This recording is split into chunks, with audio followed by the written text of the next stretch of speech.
Entonces el carcelero los sacó y les dijo: Señores, ¿qué debo hacer para ser salvo?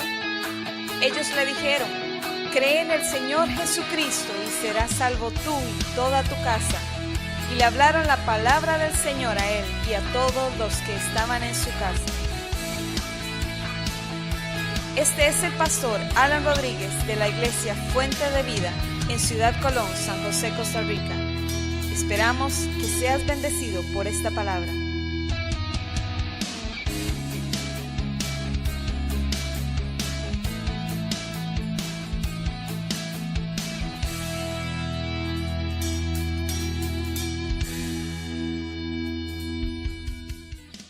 Busque conmigo el Evangelio de San Lucas, en el capítulo 11, del versículo 1 en adelante. El Señor hoy nos va a estar hablando acerca de orar o acerca de la oración. Y está basado en lo que dice este versículo aquí. Dice versículo 1, aconteció que estaba Jesús orando en un lugar y cuando terminó, uno de sus discípulos le dijo: Señor, enséñanos a orar, como también Juan enseñó a sus discípulos. Qué linda esta petición que se le hace a Jesús aquí. Ahorita vamos a comentar todo. Vamos a leerlo. Versículo 2 dice: y les dijo: cuando oréis, decid: Padre nuestro que estáis en los cielos, santificado sea tu nombre, venga tu reino, hágase tu voluntad como en el cielo, así también en la tierra. El pan nuestro de cada día, dánoslo hoy, y perdónanos nuestros pecados, porque también nosotros perdonamos a todos los que nos deben. Y no nos metas en tentación, mas líbranos del mal. Lindo este pasaje. Diga: Señor, enséñanos a orar.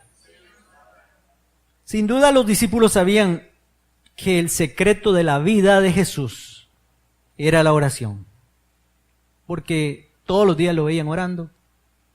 Y en este pasaje vemos que lo que primero dice, y les voy a decir, saqué el pasaje de Lucas y no el de Mateo, porque Mateo también lo habla en el capítulo 6 de Mateo. Saqué el de Lucas porque Lucas empieza con este detalle de que Jesús estaba orando en un lugar y cuando terminó, uno de sus discípulos es el que le dice: Señor, enséñanos a orar. Juan le enseñó a sus discípulos.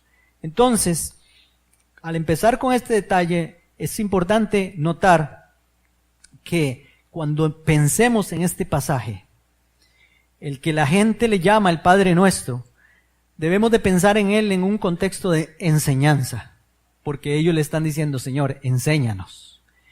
Entonces piense en este pasaje cada vez que usted lo lea, cada vez que usted lo medite, en que el pasaje Jesús está usándolo para enseñar, por la petición que le hace el discípulo. Un discípulo fue el que le dijo, lo vio después de que llegó de orar. Jesús se retiraba, dice la palabra, se iba a lugares desiertos, lugares solos. Y los discípulos decían: algo tiene este Jesús, yo creo que el poder está ahí en la oración. Y entonces dice: Señor, enséñanos a orar. Y cuando le dicen eso, piense usted entonces en este contexto: enséñanos a orar, como también Juan le enseñó a sus discípulos. Y antes de empezar hay que resaltar eso, que aquí se revela que Juan era un hombre de oración. Juan era un hombre de oración, tenía un ministerio poderoso, el de Juan.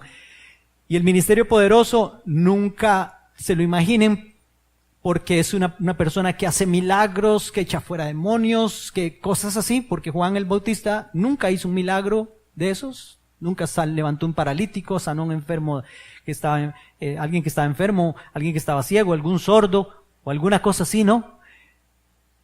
Juan el ministerio de él era poderoso porque vino a prepararle el camino a Jesús, a decirle a la gente: arrepiéntanse, porque el reino de los cielos se ha acercado, ya se acerca el Rey de Reyes y Señor de Señores, y viene a este mundo, viene a esta tierra y viene a hablarnos.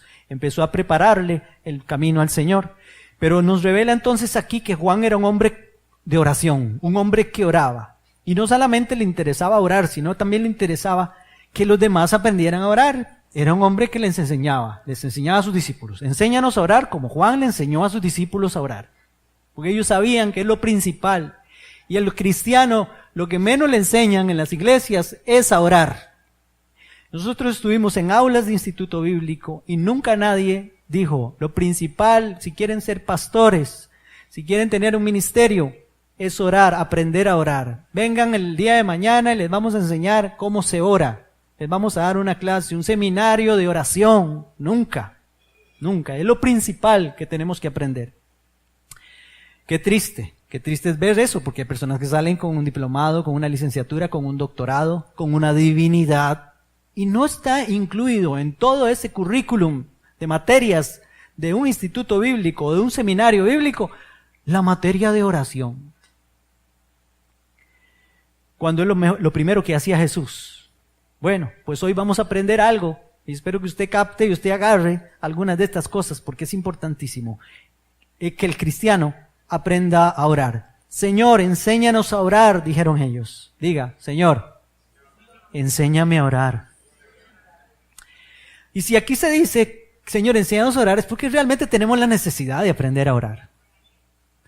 No solo se aprende a orar orando, porque eso es una premisa entre, si usted quiere aprender a orar, alguien le puede decir, sí, la única forma de aprender a orar es orando. No, pero es que hay un montón de principios que hay en la Biblia que usted necesita saber primero. Entonces, hermanos, ¿por qué es necesario? Nos preguntamos entonces, ¿por qué es necesario aprender a orar? Yo por lo menos saqué 3 cosas básicas aquí, 3 cosas básicas de por qué es necesario orar. Es una, globalizando, digamos, todo lo que está en la Biblia.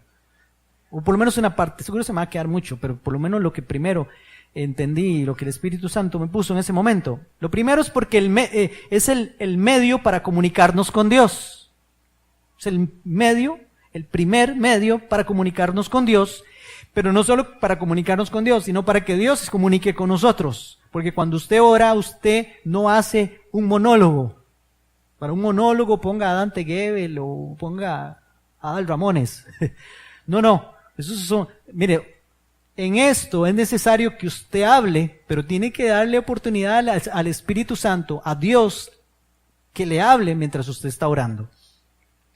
Entonces, no solamente usted habla, no solamente usted dice cosas, usted tiene que dejar que Dios le hable mientras usted está orando, porque si usted está orando sin esperar que Dios hable, entonces Dios no va a poder hablarle. Usted tiene que dejar de hablar en algún momento para que Dios pueda hablar. Entonces es una retroalimentación. En medio de la oración yo paro y dejo que Dios me hable. O en medio de la oración, mientras estoy orando, Dios a veces te interrumpe y te dice algo.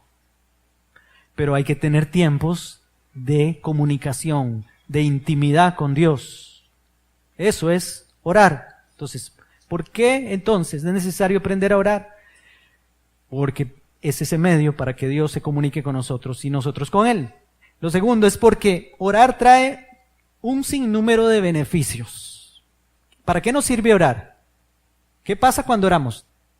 Se va la ansiedad, dice la palabra. Los que están ansiosos, vengan a mí, dice también su palabra. Traer tu ansiedad trae edificación, comunión, respuestas, cuando necesitamos una respuesta, libertad, sanidad. Todos esos podemos decir que son los beneficios de la oración. Entonces, ¿por qué es importante orar? Por todos esos beneficios. Y una cosa que puse aquí tercero, porque no sabemos orar, hermanos. ¿Por qué necesitamos aprender a orar?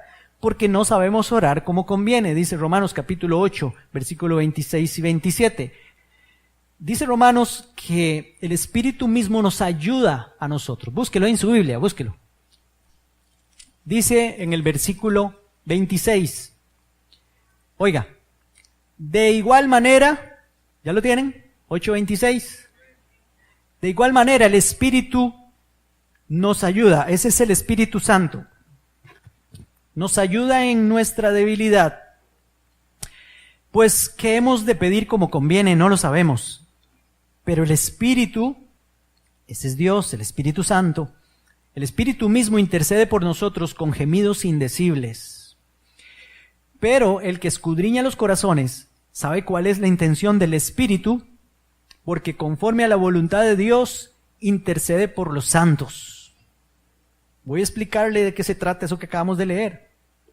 como no sabemos orar como conviene, el Espíritu Santo nos dice por qué y cómo debemos orar por eso. Necesitamos guía del Espíritu Santo para orar. ¿Y cómo debemos orar por aquello? Y también, hermanos, en medio de esa oración, Él transforma nuestra oración para que sea conforme a la voluntad del Padre también, para que oremos conforme a la voluntad de Dios. Entonces se cumpla esa palabra que dice, si oramos conforme a la voluntad de Dios, Él nos oye. Está en 1 Juan capítulo 5, ustedes lo pueden buscar.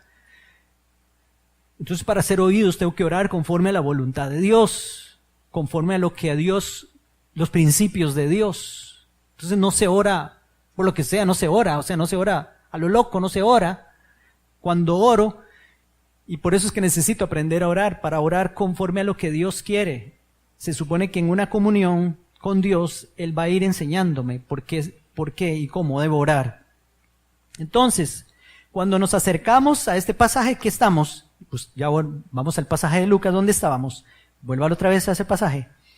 Cuando nos acercamos a este pasaje, no debemos de perder de vista, hermanos, que es un modelo de oración. Solo un modelo, tal vez de muchos. No es una oración en sí, como lo ha tomado mucha gente, ¿verdad? Que mucha gente ha tomado ese modelo para repetir, como si fuera una oración, una única oración o una oración. Ya saben ustedes, el Padre Nuestro. Recemos el Padre Nuestro, dice la gente.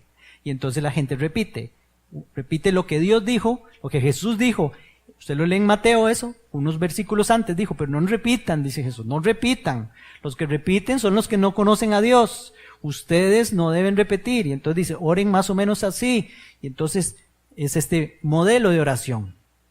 No podemos perder de vista que lo que Jesús estaba haciendo era enseñando a orar, y también lo que no debemos de perder de vista es que este es un modelo de oración, pero que como modelo de oración nos enseña muchas cosas muy buenas. Y también aquí este modelo de oración nos habla de algunos elementos básicos de la oración. Y cuando hablo de algunos es porque en otras partes de la Biblia hay otras oraciones donde nos enseña otros elementos básicos de la oración. Por eso no solo esta parte donde Jesús ora de esa forma para enseñar, también en Juan capítulo 17 Jesús hace una larga oración al Padre. Vemos también a Nehemías orando en el libro de Nehemías varias veces. Vemos también a Daniel haciendo oración en el capítulo 9 del libro de Daniel, y en otros lugares de la Biblia vemos oraciones a Dios. Entonces, hermanos, estos elementos que aparecen aquí, por supuesto no agota todos los elementos que debe tener un tiempo de oración o un tiempo de acercamiento a Dios. Estos son solo puntos de partida para instarnos a orar. Una guía es lo que está diciéndonos Jesús aquí, cómo podemos comenzar un tiempo de oración. Y los elementos en este modelo pueden ser, y vamos entonces al pasaje. Jesús empieza diciendo, ¿cómo empieza diciendo? Padre Nuestro. Entonces, hay un elemento primero que es el elemento relacional. Miren, voy a ponerles esto, yo no sé si voy a ser muy pedagógico, se me sale a veces eso, pero yo no quiero eso, yo quiero que agarren usted lo práctico de esto. No importa si usted no se acuerda qué elemento, qué pastor, eso no lo capté, no importa. Lo que el Señor quiere aquí es que nos dirijamos a Dios como Padre, eso es lo que está diciendo Jesús. Entonces, habla de un elemento relacional, porque cuando venimos a Cristo, antes de ser cristianos, usted no es hijo de Dios. Nadie es hijo de Dios si no ha nacido de nuevo, si no se ha convertido, si no se ha arrepentido de sus pecados. No es hijo. Entonces no se puede dirigir a Dios como Padre hasta que se convierta, hasta que nazca de nuevo, hasta que venga el nuevo nacimiento donde el Espíritu de Dios venga a nuestra vida y nacimos de Dios. Dijo Jesús, el que nace de carne, o sea de papá y de mamá, carne es. El que nace del Espíritu Santo, Espíritu es. Dice que a todos los que lo recibieron, a quienes creyeron en su nombre, les dio el derecho, la potestad de ser hechos hijos de Dios. Y son hijos de Dios no por voluntad de carne o voluntad de varón, sino hijos por voluntad de Dios, dice la palabra. Entonces, Jesús está diciendo aquí, Por eso les mencioné este elemento relacional, porque cambia la relación. Yo no era hijo, ahora soy hijo. Antes era otra cosa, hijo de Adán. Incluso, no, mejor no digo, porque suena muy fuerte decir que hijo del diablo, hijo de ira, dice la Biblia, así habla Jesús fuertemente. Porque si lo seguimos a Él, somos hijos de Él. Si seguimos a Cristo, somos hijos de Cristo. Si seguimos al otro, somos hijos del otro. Así lo pone, lo presenta la Biblia.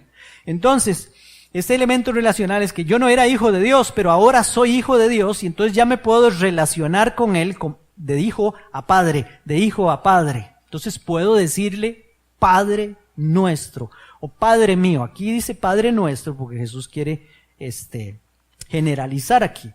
Pero entonces lo que Dios primero quiere es que usted crea en Él como su Señor y Salvador para que pueda relacionarse con Dios como Padre. Y quiero explicarles esto, me voy a valer de esta parte aquí para que usted entienda esta parte que es tan importante. Cuando usted ya es hijo de Dios, pero usted le falló a Dios, por ahí se le resbalaron las... ¿verdad? Entonces usted pecó, que no debería de ser. ¿Usted deja de ser hijo de Dios? No deja de ser hijo de Dios. Usted ya es hijo de Dios porque un día creyó en Cristo y nació de Dios, nació de nuevo, es hijo. Pero como el hijo pródigo, desobediente. Entonces, ¿qué necesita? Volver otra vez a Dios. ¿Se cortó esta relación con Dios? No, no se corta la relación. Sigo siendo hijo.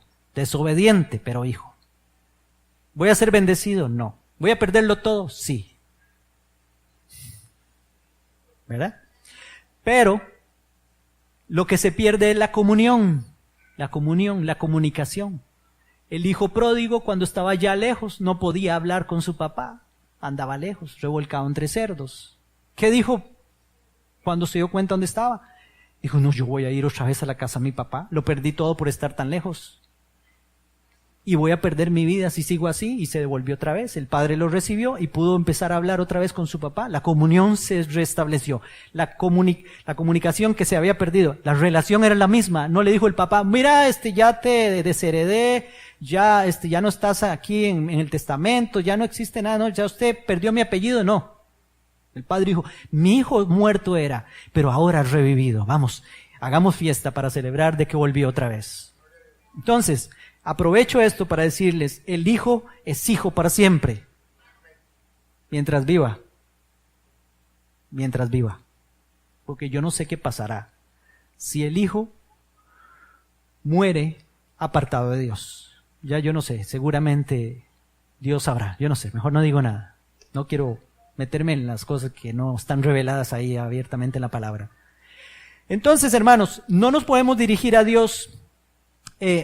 O sea, lo que Dios quiere aquí en esta relación es que nos dirijamos a Dios como Padre, no como un ser superior, como enseñan en otros lugares. Dios es un ser superior, Dios es aquí, o sea, un ser especial que está allá. No. Tiene que ser Padre, y para que sea Padre tiene que haber un nuevo nacimiento, como les dije. Pero también en este elemento de relación, ese Padre es mi Padre, diga, ese es mi Padre. Nuestro Padre, porque Jesús dijo, Padre nuestro. Entonces tengo que dirigirme a Él como el Padre mío, es mío, nadie me lo quite, como hacen los chiquitos. No, papi mío, no me lo quite. Así tiene que usted decir, Dios es mío, mi amado es mío y yo soy de Él. Así nos enseña la palabra, a relacionarnos con esa confianza con nuestro Padre, pero con todo el respeto del mundo. No es el padre del vecino, sino es mi Padre, es mi Padre. Tengo que aprender a ver las cosas así. Por eso Jesús les dijo a ellos, miren, ya dejen de estar hablando de aquel yo soy el que soy. Dejen de hablar ya de Jehová, de los ejércitos. No, ya ahora hablen, ya dejen de hablar del Eterno que está por allá. No. Háblenle ya como Padre. Él quiere, yo vine para que conozcan a Dios como Padre. Eso vino a hacer Jesús. Para que conozcamos a Dios como Padre. Él es mi Padre y yo quiero compartírselos a ustedes, dice Jesús. que toda mi herencia sea de ustedes, que sean llamados hijos como yo soy llamado hijo, que tengan un espíritu que es el espíritu de adopción, así dice la Biblia. Recibirán el espíritu de adopción por el cual clamamos, Abba Padre. Ok, ese es el elemento relacional. Ahora aquí hay un elemento también posicional, y ya les voy a explicar qué quiere decir esto. Habla de la posición que tiene Dios con respecto a mí, porque Jesús le dice, Padre nuestro que estás, ¿dónde? En el cielo. Otras versiones dicen en los cielos. O sea, Él está allá. Lo que tenemos que reconocer aquí es la superioridad del Padre. Que el Padre está sobre todo. Que el Padre es omnipotente, omnipresente. El Padre está sobre nosotros. Es el que hizo los cielos y la tierra. Cuando decimos, Padre nuestro que estás en los cielos, le estamos dando la grandeza que Él se merece. Amén. ¿Ve que es solo un modelo de oración? Por eso es que Dios nos da esto. Jesús les dice, ustedes oren así, enséñanos a orar. Y Jesús les está enseñando a orar. Ok, dicen, Padre nuestro que estás en el cielo. Y dice, santificado sea tu nombre. Esto tiene que ver con esta posición. Tu nombre es puro, santificado es tu nombre. Tu nombre tiene que ser elevado. Tu nombre es puro, es limpio. Tú eres apartado del mal, eso es santo. Tu nombre sea exaltado sobre todo porque es nombre sobre todo nombre. Amén. Eso lo tengo que reconocer yo cuando oro. Y eso es lo que Jesús dice. La actitud de ustedes tiene que ser así. Sí, trátenlo como Padre, pero un Padre excelso, un Padre exaltado, un Padre que está en los cielos, un Padre superior a nosotros. No agarren muchas alas. No irrespeten a ese Padre que está allá. No jueguen ¿verdad? Ahí de hijos malcriados con el Padre. Siempre reconozcamos a ese Padre. Hay un elemento de gobierno aquí. Dice la palabra, santificado sea tu nombre, venga tu reino. ¿Verdad? Venga tu reino. Entonces, ese es el elemento aquí que habla de gobierno. Que tu reino se establezca. Venga tu reino. Que venga tu reino a esta tierra, Señor. Esto estuvimos hablando un jueves de estos. Que tu reino se establezca aquí en la tierra. Señor, dice que tu voluntad se haga aquí en la tierra como se hace en el cielo. O sea, que tu voluntad, tal como se hace en el cielo, también se establezca aquí. Los principios del reino de los cielos se establezcan y prevalezcan aquí en la tierra. Recuerden cuando estuvimos hablando de la parábola del trigo y la cizaña. Jesús enseñó de que el campo, este campo es de Dios. El malo se metió. El reino de las tinieblas usurpó este reino de la luz hace muchos años y ganó mucho terreno. Pero ahora Jesús quiere traer el reino a los cielos y nos dejó a nosotros para que establezcamos el reino de los cielos aquí en la tierra. Por eso es que ahora tenemos 14 diputados en la Asamblea Legislativa. Nada menos, porque Dios quiere establecer su reino aquí en la tierra. Debe de crecer, no de decrecer el reino de Dios. Las iglesias deben crecer, no tienen que hacerse más pequeñas. Por eso el cristianismo ha ido creciendo. Empezó con 12 y ahora son millones en el mundo. Porque Dios quiere que el reino se establezca y los principios del reino que están en su palabra prevalezcan. Sigo adelante. Hay un elemento aquí de dependencia también. Dependencia. Jesús dice, el pan nuestro de cada día, dánoslo hoy. Dependencia, ¿por qué? Porque en ese pan nuestro de cada día, dánoslo hoy, Jesús está hablando de, aquí incluyo todo de lo que ustedes dependen. O sea, tenemos que orar a Dios porque dependemos de Él para todas las cosas. Para el alimento, para el abrigo, para la salud, para el techo, para el trabajo, etcétera, etcétera, etcétera. Para todas las cosas, para el estudio, para todo, hermanos, necesitamos a Dios. En ese pan nuestro de cada día, el Señor está incluyendo todas las cosas. Dependencia, acuérdense, diga dependencia. Adán y Eva en el Edén quisieron ser independientes. Ya no dependemos de Dios. Pueden ser como Dios, les dijo la serpiente. Si comen de ese árbol, podrán ser como Dios. Independientes, ya no necesitarán a Dios. No le hagan caso a la palabra que les dio, hagan caso a la palabra que yo les digo, dijo Satanás. Quisieron ser independientes. Prediqué una vez diciéndoles que ese fue el día de la independencia del hombre. Ok, Entonces dependo de todo para Dios. ¿Usted depende de todo para Dios? Amén. Aquí hay un elemento también importantísimo, el perdón. Del perdón, desde dos ángulos diferentes, habla de perdón. Primero, desde el punto de vista de Dios o el ángulo de Dios, necesitamos ser perdonados por Dios para que haya comunión con Dios, ¿sí o no? Sí. Pero también necesitamos perdonar al prójimo para que también haya esa comunión con Dios. En la versión, Dios habla hoy, dice, perdónanos el mal que hemos hecho, así como nosotros hemos perdonado a los que nos han hecho mal. Si usted no perdona, esto tiene que ser recíproco y consecuente. Debe haber una interrelación. No hay perdón de Dios si no perdono a mi prójimo. Esto nos está enseñando. Jesús ahí metió en esa oración enseñanza de ese tipo, así. Dijo, perdónanos, Señor, nuestras faltas, así como nosotros hemos perdonado a los que nos faltan a nosotros, o nos han fallado, o nos han ofendido. La parábola del siervo que no quiso perdonar, ¿se acuerdan el pasaje ese? Jesús le perdonó mucho a un siervo que no podía pagarle. Era la deuda tan grande que le dijo, ya, y te la perdono. Pues el siervo salió, y apenas salió, se topó con otro siervo que le debía a él, le dijo, si no me pagas, está hecho en la cárcel. Y agarró a la gente, a su familia, y los metió en la cárcel.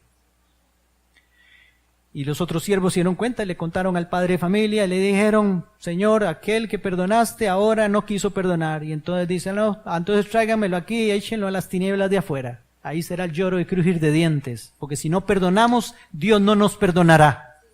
Así de simple, así de fácil. Y usted ve a la gente que repite esto. Padre nuestro que estás en el cielo, santificado sea tu nombre, venga a tu reino, Señor, tu voluntad en la tierra como en el cielo. Perdona nuestras ofensas como también nosotros perdonamos a los que nos ofenden. Amén. ¿Verdad? O sea, repiten y repiten y repiten, y llenos de rencor, llenos de odio. ¿Verdad? Usted ve a los futbolistas ahí, antes de cada partido, rezar el Padre Nuestro, y después empiezan a decirse así. A decirse malas palabras, a tratarse mal, a mencionarse la mamá los unos a los otros. Y termina el partido, quedan campeones. Otra vez, Padre Nuestro, venga, Padre Nuestro que estás en el cielo, santificado. Si no perdonamos, Dios no nos perdona. Y elemento, aquí otro importantísimo, hay un elemento de protección y con este vamos terminando. Mire, Jesús incluyó esto porque es importantísimo esto. Jesús dice, no nos dejes caer en la tentación. En estas versiones de Reina Valera, el 60 y el 95, dice, no nos metas en tentación. ¿Verdad? Tiene que entenderse a la luz de todo el contexto de la palabra. Dice, no nos metas en tentación, sino líbranos del mal, porque tuyo es el reino, el poder y la gloria por los siglos de los siglos. La Biblia dice en Santiago, capítulo 1, versículo 12 al 15, bienaventurado el varón que soporta la tentación, porque cuando haya resistido la prueba, recibirá la corona de vida que Dios ha prometido a los que lo aman. Cuando alguno es tentado, no diga que es tentado de parte de Dios, porque Dios no puede ser tentado por el mal, ni él tienta a nadie, sino que cada uno es tentado cuando de su propia concupiscencia o su propia pasión es atraído y seducido. Entonces la concupiscencia, después que ha concebido, da a luz el pecado, y el pecado, siendo consumado, da a luz la muerte. Quiero explicarles algo aquí. La tentación, Jesús está hablando aquí de protección, de la tentación y del maligno. Jesús les dice, no nos expongas, eso dice otra versión, no nos expongas a la tentación. Ya sabemos por este pasaje que Dios no tienta a nadie, pero Dios sí permite que seamos tentados. Hermanos, Dios permite que seamos tentados. También quiere decir que cuando seamos tentados, Señor, no nos dejes caer cuando seamos tentados. Usted tiene que orar así en esa dirección. Dios permite la tentación y lo vemos muy ilustrado en la Biblia. Jesús fue llevado al desierto por el Espíritu Santo para ser tentado por el diablo. El Espíritu Santo llevó a Jesús al desierto para que se encontrara con Satanás, para que Satanás lo tentara. Es parte de la receta, del proceso. Usted también tiene que pasarla. Pero es un examen Jesús lo pasó. El cristiano tiene que pasar ese examen también. Muchas veces nos hemos quedado en ese examen porque no es una sola vez en la vida. Muchas veces vamos a ser tentados. Dios lo va a permitir para que entonces nosotros salgamos victoriosos. Dice la Biblia que cuando el diablo tentó a Jesús, entonces el diablo se apartó de él por un tiempo. Ya lo dejó de molestar. Jesús le ganó la tentación. Eso se puede considerar, hermanos, incluso como un ataque. Porque, por ejemplo, en el caso de Job, para que entendamos también esto de un ataque de Satanás. A veces no comprendemos muy bien que como un ataque, ¿cómo será un ataque de Satanás esto que tengo? Es un ataque de carne. ¿Verdad? Es difícil a veces hacer la diferencia, pero, por ejemplo, Job, el diablo llegó a pedirlo. Llegó delante del trono de Dios y le dijo, Dios le dijo, mira, no has considerado a mi siervo Job aquí que allá. Y el otro le dijo, sí, pero es que está rodeado de tu protección, quítale la protección y verás como si blasfema contra ti. Bueno, hágalo, le dice Dios. Dios tenía un propósito con eso. Dios tenía un propósito de formar a Job. Dios tenía un propósito de formar a sus amigos, hacer unas cosas maravillosas y grandes en la vida de Job y después restituirle todo lo que perdió. Pero fue atacado por Satanás. Dios se lo permitió. Nadie es atacado por el diablo si Dios no se lo permite. Tranquilos. Repose. Pedro, la noche de Getsemaní, le dijo a Jesús, Jesús, yo voy a ir a la muerte por ti, estoy dispuesto a ser encarcelado, etc. Y Jesús le dijo, Pedro, Satanás te pidió para darte una zarandeada. Y yo voy a orar para que no te falte la fe. Pero Satanás lo pidió y Pedro fue zarandeado. Por las oraciones de Jesús, Pedro no terminó ahorcado como Judas, porque había alguien que estaba orando por él y pidiendo por él. Entonces, hermanos, lo importante aquí es que hubo un ataque directamente, Dios permitió ese ataque. Pablo dice, hay un mensajero Satanás que me abofetea, dice, y le he pedido 3 veces al Señor que me lo quite, y él las 3 veces me ha dicho, bástate mi gracia, mi poder se perfecciona en tu debilidad. Recibía ataques de Satanás directamente el apóstol Pablo. No todo el tiempo, pero le pasaba. El asunto, hermanos, es que hay a veces ataques del diablo que usted tiene que también discernir y decir, estoy bajo ataque. Señor, ayúdame. Y decir lo que dijo Jesús que dijéramos aquí con todo nuestro corazón, Señor, ayúdame cuando soy tentado, porque no quiero fallarte, líbrame del mal, líbrame del maligno. Por eso Jesús recomienda eso. Y recomienda en Mateo 26, cuando él mismo está en Getsemaní, le dice a sus discípulos, velad y orad para que no entréis en tentación. ¿Qué era? ¿Que se iban a ir de fiesta? No, iban a negar a Cristo. Lo iban a negar, iban a salir huyendo. Esa era la tentación. Velen y oren para que no nieguen a su Señor. Y se durmieron. Y Jesús llegó. Están durmiendo. No, velen y oren. Y se va Jesús otra vez. Y vuelve otra vez. Están durmiendo. Hay que velar y orar para que no entren en tentación. No se extrañen entonces cuando venga tentaciones y todo eso. ¿Qué es lo que hay que hacer? Velar y orar. Velar y orar. Lo que pasa es que cuando estoy en tentación y todas esas cosas, lo que menos quiero hacer es orar.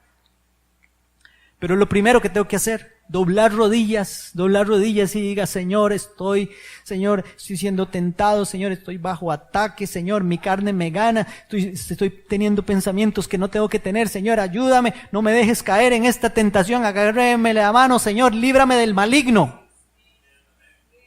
Líbrame del maligno. Y el Señor responderá a la oración. Ellos se durmieron, no han podido orar conmigo ni una hora, les dice el Señor. Ni una hora pudieron hacerlo. Pues entonces Él lo recomienda aquí. El maligno, hermanos, no solo tienta con engaños, porque también viene con engaños como hizo con Adán y Eva, sino que entonces también, usted lo ve en los ejemplos que le acabo de dar, ataca de alguna forma. Y terminamos con esta oración que está en el Antiguo Testamento, porque esta oración también termina de esta forma. No nos dejes caer en tentación, o en la tentación no nos dejes caer, líbranos en medio de la tentación, Líbranos del maligno, líbranos del mal, Señor. Primero de Crónicas, capítulo 4, versículo 10, ahí lo van a tener, es la famosa oración de Jabes, que dice: e invocó Jabes al Dios de Israel, diciendo: oh, si me dieras bendición, si ensancharas mi territorio, y si tu mano estuviera conmigo, y me libraras del mal, para que no me dañe. Y dice la palabra, y le otorgó Dios lo que pidió. Termina entonces diciendo: si me libraras del mal para que no me dañe. Es parte de lo que usted tiene que orar siempre. Creo que siempre tenemos que orar. Señor, líbrame del mal. Líbrame de la tentación. Ore así entonces, ore. No, si solo su esposa lo ve lindo, o si solo su esposo la ve linda, no importa, hermanos. Eso es suficiente, eso es suficiente. Usted no necesita que nadie más lo vea lindo o lo vea linda. Nada más. Porque es capaz que si alguien le da pelota, usted se resbala. ¿Se resbala? Puede ser. Usted no sabe qué tan débil es. Y si usted es débil, entonces diga: Señor, ayúdame, Señor, entonces ayúdame, porque es capaz que yo me resbalo, entonces mejor que nadie me vuelva a ver de una forma que entonces yo voy a entender mal. Señor, no, líbrame de eso, Padre. Hágalo. Líbrame, Señor. Jesús nos dice así. ¿Y por qué? Mire, ¿por qué dice Jesús eso? Dice, Jesús se incluye a él cuando dice eso. No nos dejes caer en la tentación. Jesús mismo se está incluyendo. Porque Jesús dice: yo también fui tentado. Y la Biblia dice: fue tentado en todo, pero sin pecado. Y ya sabemos que fue tentado en todo. El diablo lo tentó en las tareas que tienta el ser humano. Lo tentó mientras estaba en la cruz. Lo tentaban diciéndole: bájate de la cruz si eres Dios. Verá, bájate de esa cruz. Si lo ayudó antes, que lo ayude ahora, etcétera. Todo eso era tentación para que Jesús abandonara su obra por nosotros. Fue tentado en los momentos más fuertes de su vida, a abandonar la carrera, a dejarlo todo. Pero Él se negó, y dice la Biblia entonces que Él puede ser para nosotros nuestro gran sumo sacerdote, que se compadece de nuestras debilidades y nos puede ayudar cuando seamos tentados. Amén. Señor, enséñanos a orar. Dígale: Señor, enséñame a orar. ¿Necesitamos orar? Sí, necesitamos orar. Definitivamente necesitamos orar. O sea, hermanos, esto no es ningún capricho de Dios. No es que a Dios se le metió entre ceja y ceja: voy a ponerles ahí una carga, o que oren, que estén orando. No. Voy a hacerle la vida imposible, que oren siempre. No, hermanos. La oración tiene que ser una bendición, no una carga. Y cuando usted encuentra el propósito y entiende que Dios desea que usted tenga comunión con Él, y entre mejor comunión tenga con Dios, su vida va a ser más victoriosa, va a tener más discernimiento, va a tener más entendimiento.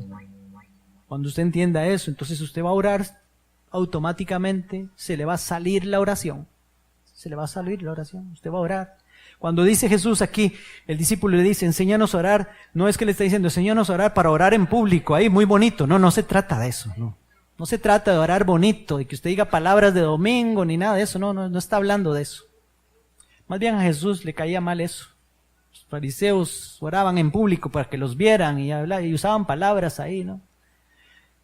Aquí está hablando de que enséñanos a orar, porque resulta que no sabemos por qué orar, por qué razón orar, por quiénes orar, de qué forma orar, en qué momento orar. A eso se refiere. Entonces necesitamos aprender a hacerlo. Amén. Padre, enséñame a orar.